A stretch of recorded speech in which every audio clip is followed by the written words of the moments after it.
수도수합이라는 것에 대해서 조사를 했는데요. 제가 있는 회사가 NFT 거래소 만드는 회사인데, 이제 저희도 요 프로토콜을 도입을 하려고 준비를 하고 있어가지고, 발표를 준비하게 되었습니다. 일단 수도 수업에 대해서 알려고 하면은 기존의 오더북 방식의 NFT 거래소랑 수도 수업이 추구하는 AMM 방식의 거래소를 차이를 조금 아는 게 좋은데, 어, 그래서 일단은 오더북 방식의 NFT 거래소인 오픈시와 룩스레어가 어떻게 내부에서 동작을 하는지를 간단하게 프로세스 관점에서 살펴보고 그 다음에 AMM 방식인 수도 수합을 비교하는 방식으로 한번 설명을 드려보도록 하겠습니다. 일단 어, 뭐 여러 가지 프로토콜이나 이런 걸 이해하려면은 우리가 사용자 관점에서 어떻게 이 NFT 거래소를 쓰는지 아니면 이 프로덕트를 쓰는지를 보면은 조금 이해가 쉬워가지고 저도 제가 BAYC NFT를 홀딩하고 있다고 가정을 하고 그리고 이거를 100이더에 판매하려고 하는 의사를 가지고 있다라는 가정하에 한번 오더북 방식의 NFT 거래소에서 어떻게 거래가 일어나는지를 한번 설명드려볼게요. 일단 오더북 방식의 NFT 거래소에는 제가 NFT 거래소에 이제 NFT를 리스팅하죠. 리스팅이라고 하는 건 그냥 판매하겠다라는 의사를 밝히는 건데, 근데 이때 이제 우리는 웹사이트에서 리스트라고 하는 버튼을 클릭만 하긴 하지만 이제 내부에서는 이런 일이 일어나요. 나는 뭐 BAYC를 100이더에 판매하겠다라는 그 메시지, 뭐 이런 거를 뭐 사인을 해서 지갑을 사용해서 이제 사인을 해서 일단은 사인을 하고요. 그 다음에 이 사인된 요건 이제 제가 실제로 메시지를 사인하는 과정을 캡처해 온 거고요. 뭐 예를 들어서 리스트 폴 세일이라고 이렇게 클릭을 하게 되면은 이제 어프로브 리스팅이라고 하는 확인 절차를 하는 모달 창이 한번 뜨고요. 그리고 이렇게 메타마스크 창이 뜨면서 이렇게 사인 관련한 메시지가 담기고 내가 사인하려고 하는 메시지가 담기고 그 다음에 이제 사인 버튼이 이렇게 뜨죠. 그래서 이 상태에서 이제 이렇게 사인 버튼을 누르면은 이제 이 사인된 메시지가 거래소의 데이터베이스에 저장이 되는 거예요. 그래서 이제 이 데이터베이스는 뭐 실제로는 웹2에서 기존에 이제 웹 개발하시는 분들은 데이터베이스라고 하지만 이제 웹3에서는 이제 체인 내랑 체인 바클, 온체인이나 오프체인이라고 구분해서 부르긴 하는데, 그래서 이제 뭐 실제로는 거래소 내 데이터베이스에 저장이 되는데, 이제 블록체인 업계에서는 이게 오프체인에 저장이 된다라고 해서 오프체인의 오더북, 오더가 기록된 북에 저장된다라고 해서 오프체인 오더북에 사인된 오더가 저장된다. 이렇게 표현을 하더라고요. 그리고 이제 이렇게 오프체인 오더북의 판매 관련 정보가 쌓이게 되면은 이제 오픈시라고 하는 곳에서는 이제 어차피 자기 데이터베이스니까 이제 그 데이터베이스에 있는 정보를 쉽게 뽑아올 수가 있어가지고 이제 뭐 API라고 하는 뭐 구현체를 사용해서 이제 판매 관련 정보를 데이터베이스에서 뽑은 다음에 그 다음에 이제 웹사이트에 노출을 하게 됩니다. 그리고 난 다음에 이제 잠재적 구매자들이 아니면 뭐 우리 같은 일반 유저들이 오픈시라고 하는 혹은 룩스레어라고 하는 NFT 거래소에 접속을 해서 누군가 리스팅한 NFT를 볼 수 있게 되어요. 네.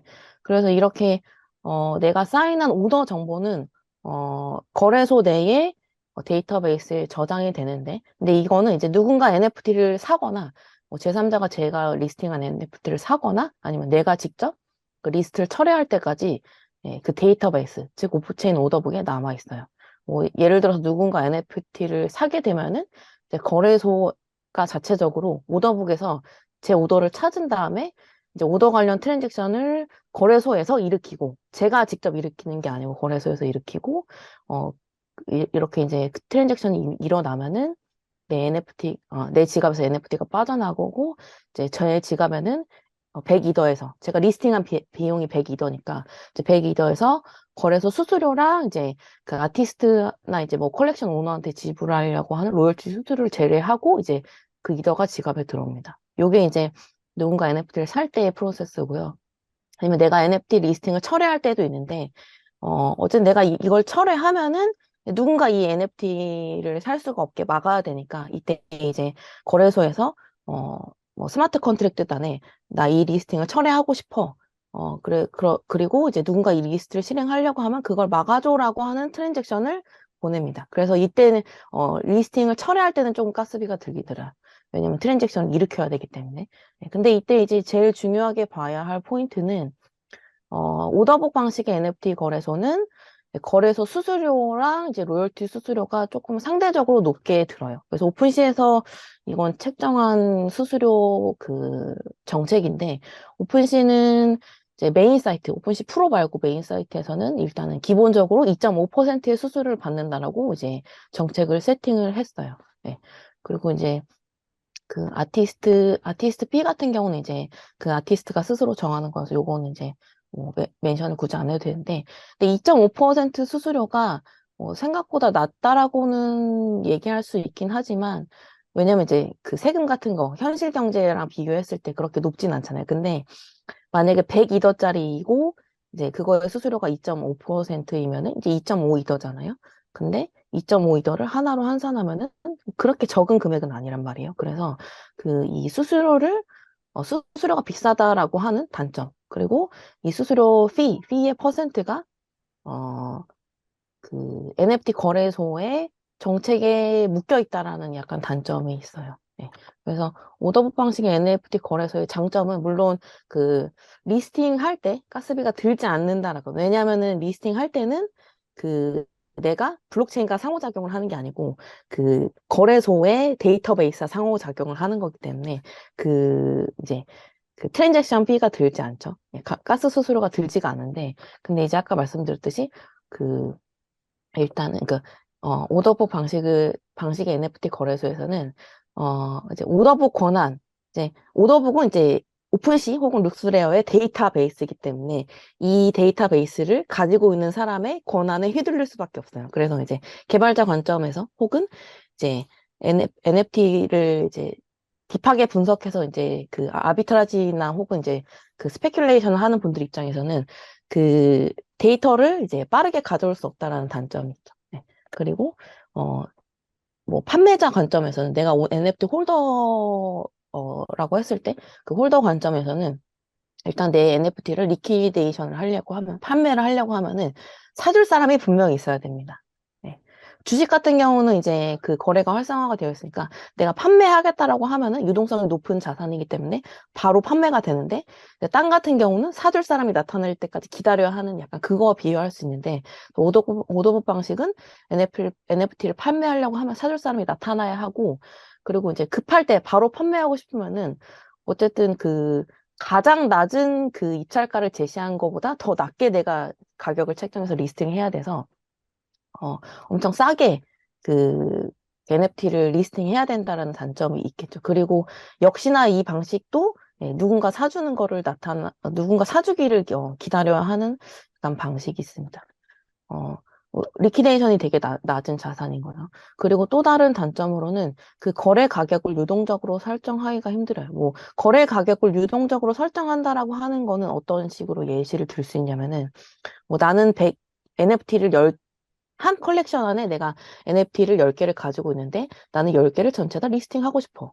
근데 첫 번째 NFT가 1리더의 판매가 이루어졌을 경우에는, 그리고 그런 경우는 나는 두 번째 NFT는 1.3이더에 판매하고 싶어. 뭐 이런 식으로 그, 약간 가격을 조금 달리해서 내가 판매를 하고 싶을 때, 오더북 방식에서는 일일이, 그거를 이제 세팅해야 한다. 이런 조건부 판매가 약간 불가능하다는 단점이 있어요. 그래서 이런 여러 가지 단점을 극복하고자 이제 수도 수압이라고 하는 프로토콜이 새로 나오고, 이제 그걸 구현한 거래소, 수도수압 마켓플레이스가, 프로덕트가 만들어졌는데, 일단 수도수압은 그 회사 공식 페이지에 따르면은, 오프체인 오더북이 아닌, 온체인 AMM 방식을 사용해서 NFT 거래를 할 수 있게 한다. 네, 그래서 우리는 수도수압은 NFT AMM이다. 그렇게 얘기를 하고 있고요. 수도수압을 하게 되면은, 이제 뭐 풀을 생성해서 유동성을 공급한다라고 얘기를 하는데 그래서 이제 풀드 리퀴디티 뭐 그렇게 표현을 하더라고요. 이 방식은 또 어떻게 풀이 뭔지 뭐 그런 거는 또 설명을 드릴게요. 어쨌든 수도수압은 NFT AMM이기 때문에 그 AMM이 어떻게 동작하는지를 조금 알아야 요거를 이해할 수가 있다. 예, 그렇게 그 정도로 알고 계시면 될 것 같아요. 그래서 AMM 모델이 뭔지 간단하게 뭐 여기 다들 잘 아시겠지만 간단하게 그 설명을 드리자면은 일단 그 AMM은 디파이에서 사용하는 뭐 그 유동성 공급 방식인데 그 디파이에서 본딩 커브라고 하는 개념이 있어요. 뭐 예를 들어서 그 뭐 X축에는 뭐 가격 그리고 Y축에는 뭐 공급 혹은 X축에는 공급 네, Y축에는 가격 이렇게 두고 이제 가격과 공급 간의 관계를 이런 함수, 뭐 알고리즘으로 결정한다라는 걸 이제 본딩 커브의 개념이라고 생각할 수 있는데, 그 유니스왑의 V2를 생각하시면 좋아요. 그러니까 모든 풀 혹은 모든 가격대에 유동성을 공급을 해서, 예, 그, 그, 어, 유동성을 공급한다. 예, 그렇게 생각하시면 되는데, 근데 수도수압은 요 본딩 커브라는 개념을 차용하기도 했고, 그리고 그 본딩 커브에 컨센트레이션 파라미터라고 하는 개념까지 추가했어요. 요건 이제 유니사 V3 방식을 좀 아시면은 바로 이해를 하실 텐데, 그 컨센트레이션 파라미터라고 하는 건 뭐냐면은 그 이런 본딩 커브 유니사 V2에서의 본딩 커브는 그 모든 가격대 혹은 모든 공급대에 이제 풀을 공급하다 보니까 거래가 실제로 잘 일어나는데도 유동성을 해야 하기 때문에 그 약간 그 비효율적인 이런 엣지 영역, 예, 그 끝 영역에서는 조금 비효율적으로 그 유동성을 공급을 하게 될 수밖에 없거든요. 근데 그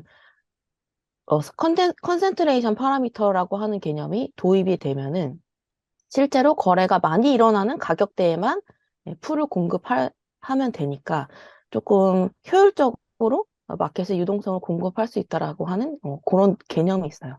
그래서 이런 컨센트레이션 파라미터 같은 경우는 유니사 V3가 2와 어떻게 다른지를 좀 리서치 해보시면은 정확하게 아실 수 있을 것 같고, 요거 이제 제가 실제로 그 리퀴데이션을 하고 있는 그 페어를 캡처를 해온 건데 여기 보면 저는 매틱이랑 USDC 관련해서 이제 제가 리퀴데이션을 그러니까 유동성 공급을 하고 있는데 이때 이제 저는 이제 매틱 프라이스 레인지를 미니멈은 0.4, 맥시멈은 1.6, 요 사이에서 이제 나는 유동성 공급하겠다라고 이렇게 세팅할 수 있어요. 근데 유니삽 V3가 동작하기 전에는 이제 모든 가격 레인지에 이제 유동성을 공급할 수밖에 없던 모델이어가지고 이제 V3 특히 컨센트레이션 파라미터가 도입이 된 요런 방식은 좀 더 효율적인 방식이다라고 생각하시면 되고요.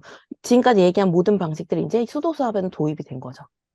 그래서 수도수압에서는 이제 누군가 이제 풀이라고 하는 걸 먼저 생성을 해서 이제 뭔가 이제 거래가 일어나는데 풀 생성자가 실제로 이런 식으로 가격 레인지를 세팅을 할 수가 있어요. 그래서 뭐 공식적인 용어는 프라이스 레인지라고는 하지 않고 그 컨센트레이션 파라미터를 설정한다라고 표현을 하는데 어쨌든 이 컨센트레이션 파라미터를 직접 설정할 수 있기 때문에 이제 가격 변동에 따라서 어떻게 NFT를 판매를 할지 어, 이 마켓플레이스 참여하는 사람들이 그 직접 설정을 할 수가 있어요.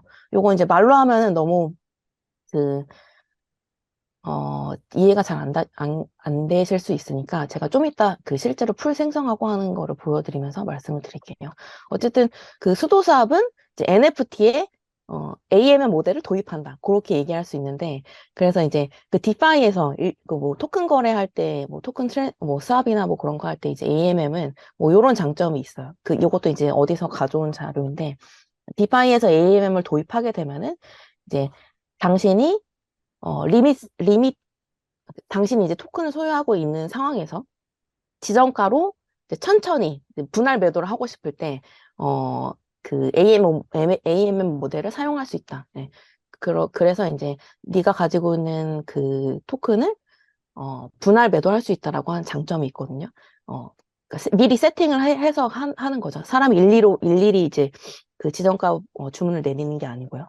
네. 그리고 디파이에서 AMM은 이제 역시나 이제 DCA 방식으로 네, 분할 매수를 하려고 할 때 AMM 방식을 사용하면은 그 프라이스 레인지를 본인이 세팅할 수 있기 때문에 어, 지정가 분할 매수를 할 수 있거든요. 근데 이런 것과 마찬가지로 수소사업은 NFT에 AMM을 도입하는 거기 때문에 내가 이제 NFT 홀더라고 하면은 내가 가진 뭐 10개, 20개의 NFT를 분할 매도를 할 수 있는 거죠. 네, 수도사업에서는 그게 가능하거든요.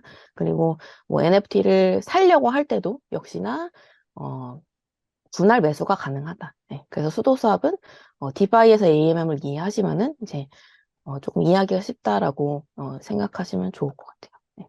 그래서 수도사업에서는 그 세 가지 타입의 풀을 생성할 수 있게끔 제공해 주는데 뭐 살 수만 있는 풀, 그러니까 바이 온리 풀이라고 하고 아니면 이제 팔 수만 있는 풀, 그러니까 NFT를 팔 수만 있는 풀을 생성할 수도 있고 그리고 사거나 팔 수도 파는 게 동시에 가능한 풀을 생성할 수가 있는데 일단 이 사거나 파는 풀 방식을 이해하면은 이 바이 온리나 셀 온리를 쉽게 이해할 수 있어가지고 요 방식을 사용해서 실제로 풀 생성하는 거 보여드리면서 한번 설명을 이어나가 보도록 하겠습니다. 요거 이제 수도사 NFT 거래소에 접속을 하면은 이제 첫 번째 단계로 네, 풀 타입을 세팅할 수가 있어요. 그래서 저는 일단은 사고 파는 네, 방식의 풀을 이렇게 선택을 해봤고요.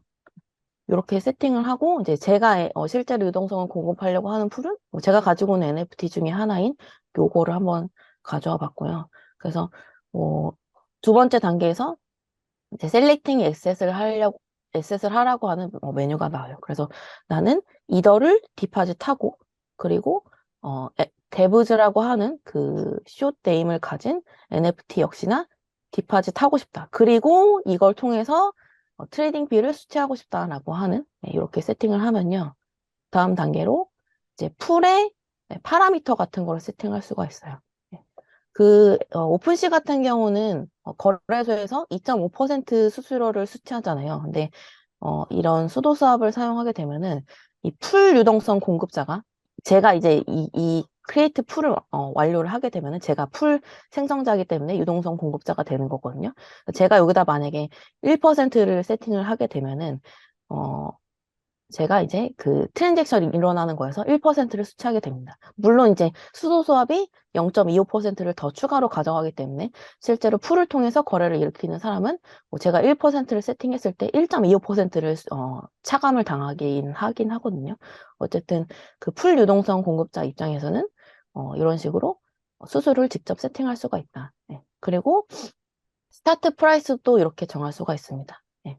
그리고 이제 아까 본딩 커브 관련해서 설명을 드렸는데, 네. 이렇게 본딩 커브 요 섹션을 클릭하게 되면은 리니어한 커브 혹은 뭐 익스포넨셜한 커브 아니면 이제 XYK 요거 이제 디파이 하시는 분들은 많이 아실 만한 요런 뭐 기본적인 알고리즘이죠. 요런 방식을 설정을 할 수가 있어요. 네.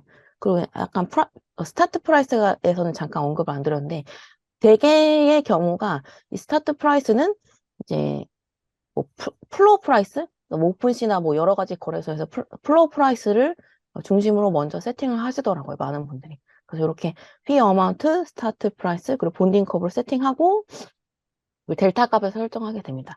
뭐 1차 곡선 같은 경우에는 기울기를 이제 델타라고 생각하시면 돼요. 네. 그래서 이렇게 세팅을 하게 되면은 그 다음에 이제 디파짓 어마운트 요 섹션에 이제 값을 입력할 수가 있는데 여기다 이제 뭐 10개의 데브즈라고 하는 NFT를 나는 살 거다.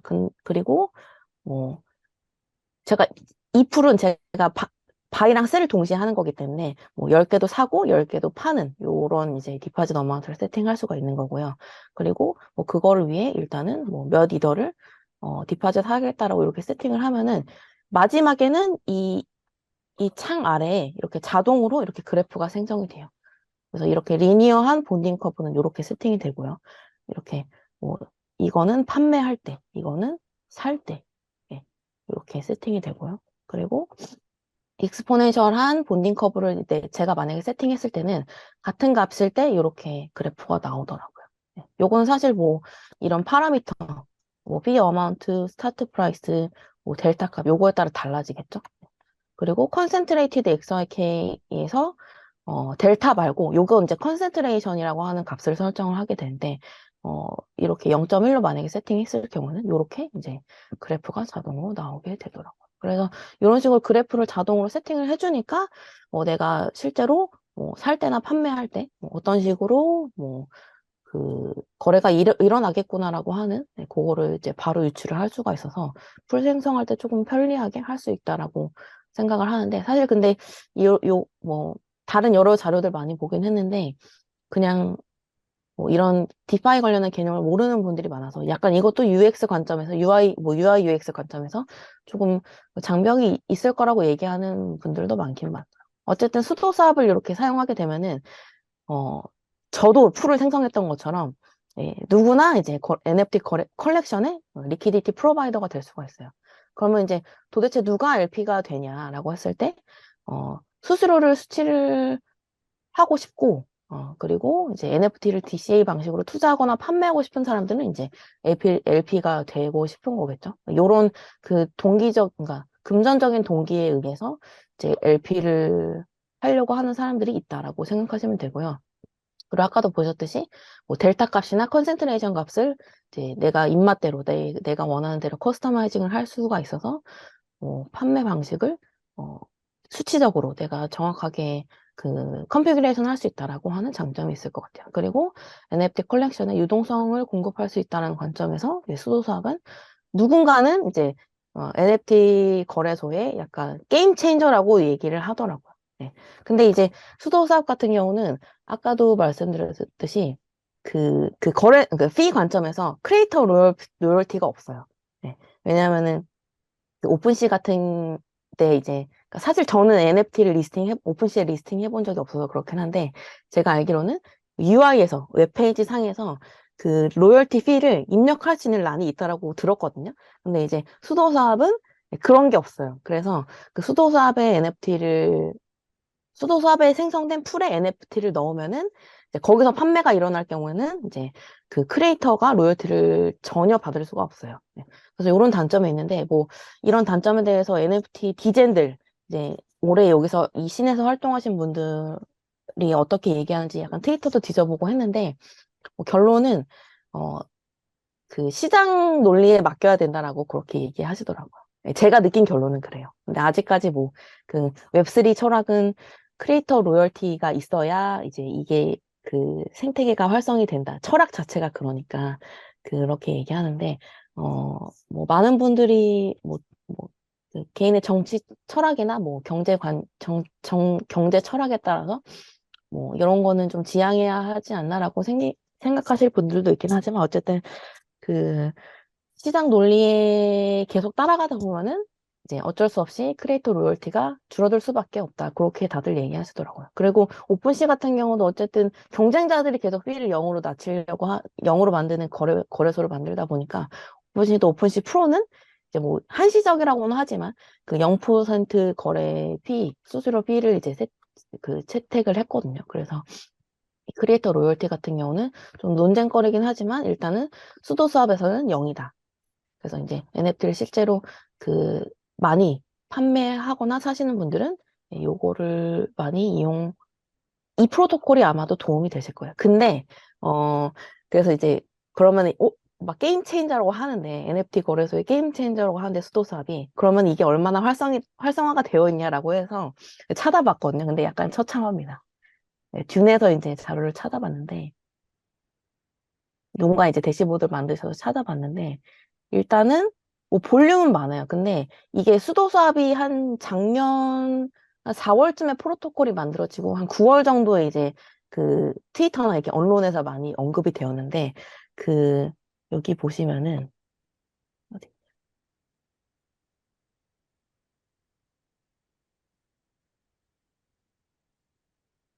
일단은 그 7일 동안 생성된 풀이 하나이고요. 그리고 이게 이제 7일 이평으로 이제 마켓플레이스 볼륨을 이제 그래프로 한 건데, 보면은 이제 수도 수압이 많이 언급된 작년 8월에서 9월 정도에는 약간 이가 빨간색이 수도 수압이거든요. 요 때는 좀 있어요. 그래서 약간 작은 포션이지만 이제 수도 수압이 이제 미래의 표준이 되지 않을까라고 이제 많이들 그때는 얘기하셨는데 지금 보면은 거의 없죠. 네. 이거는 이제 어쩔 수 없이 풀을 생성하는 사람이 없어서 그런 것 같아요. 네. 이런 식으로 지금은 좀 처참한 수준이다. 네. 그렇게 말씀드릴 수 있는데 근데 이제 그 지난달에 바이낸스에서 그 NFT 관련한 NFT에 이제 파이낸셜라이제이션을 같이 결합한 이제 그 철학 이런 프로덕트들이 많이 이제 앞으로는 계속 나올 거라고 예측을 하고 있나 봐요. 그래서 NFT랑 파이낸셜라이제이션 관련한 이제 또 보고서를 지난달에 냈거든요. 거기서는 또 이 프로토콜이 이제 많이 전파될 것이다. 그렇게 얘기하더라고요. 그리고 저희 회사도 지금 이 프로토콜을 이용한 스마트 컨트랙트를 이제 오디트를 받았고요. 요거를 이제 하려고 이제 UI단에서, 화면단에서 구현을 하려고 준비를 하고 있거든요. 그래서 이 프로토콜, 그러니까 그 수도수합이라고 하는 거래소는 이렇게 볼륨은 작긴 하지만 NFT 거래소 입장에서 이 프로토콜을 뭐 쓰게 되면은 더 많은 유동성을 공급할 수 있기 때문에, 저희는 이제 좀 거래량이 그렇게 오픈시 같이 많은 그런 거래소가 아니어서 유동성 공급 측면에서 조금 도움이 되기 때문에 준비를 하고 있어요. 그리고, 요거는 이제, 요 베이스드 굴이라고 하는 요런 NFT 컬렉션 사례인데, 크리에이터 입장에서는 크리에이터 피를 받을 수 없기 때문에 이거를 싫어할 수가 있잖아요. 이 프로토콜 자체를. 근데 이 프로젝트는 일단은 자기들이 만든 컬렉션을 담을 풀을 본인들이 수도 수합에 생성했어요. 이렇게 하면은 이제 NFT 민팅할 때도 뭐 내가 이제 가격을 점차 높여서 민팅가를 세팅을 할 수도 있고, 물론 내부적으로 민팅은 아니죠. 왜냐하면은 일단 NFT를 발행하고 그 안에 풀을 넣어야 되기 때문에 사람들이 NFT를 사려고 할 시점에는 당연히 민팅은 아니겠죠. 근데 어쨌든 NFT를 판매하려고 할 때, 그렇게 이제 가격을 점차 높여서 판매할 수 있도록 그렇게 가격 관련 메커니즘을 본인들이 세팅을 할 수가 있거든요. 크리에이터 관점에서는. 그래서 저희 회사도 이제 이런 관점에서 이제 준비를 하고 있어요. 왜냐면은 NFT 거래소라고 하면은 주 고객이 NFT를 직접 사고 파는 분들도 있긴 하지만, 이제 주 고객이 이제 크리에이터 분들이거든요. 근데 크리에이터 분들 입장에서는 민팅 할 때 여러 가지 옵션을 본인들이 세팅을 하고 싶어 하세요.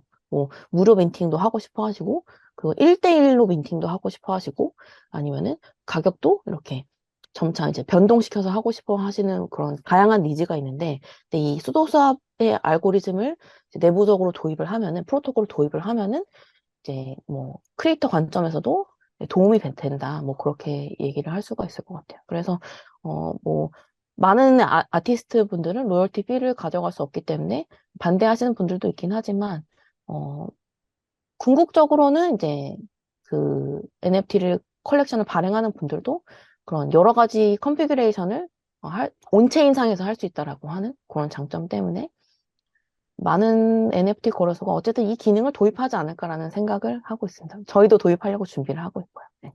수도 사업 관련해서는 이렇게 발표를 마치도록 하겠습니다.